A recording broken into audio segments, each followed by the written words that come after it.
People hear and taste and smell what other people cannot. And what Ma Taffy smells on this early afternoon makes her sit up straight. She smells it high and ripe and stink on the air like a bright green jackfruit in season being pulled to the rocky ground below. The smell is coming down John Golding Road, right alongside the boy child. Something attached to him like a spirit, but not quite. She's been hearing him for a while now, all the sniffling, hiccuping, short-of-breath sounds, but it is not the crying that makes Ma Taffy alert. There is nothing special in this. The old woman is used to the little boy coming from school wet-eyed and vexed with the world for whatever injustice he feels has befallen him this time. A backbone, she often thinks to herself. That little boy is in need of a backbone. He has stopped crying now, yet something is still coming to the house with him. Something with a smell. So Ma Taffy is paying careful attention. A spliff glows idly between her fingers. She has abandoned it for the moment. She continues, however, to draw in breath after breath with the same slow deliberateness, holding on to it, trying to separate the things she knows from the things she does not know. She knows, for instance, the various smells of herself, the dull flavour of ganja fresh on her breath, the carbolic soap she washed with earlier, and underneath that, her own old woman smells.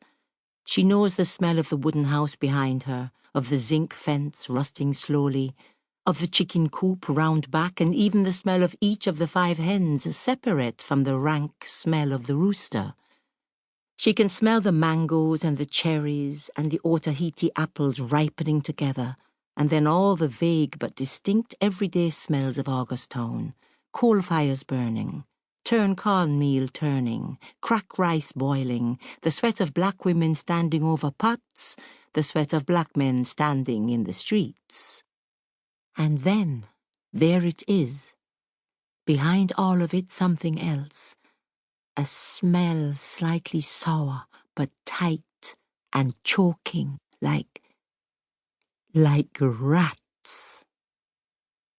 Rastafari, otherwise known as Ma Taffy, is almost always calmly disposed, but the thought of rats makes her twitch. It was over 10 years ago.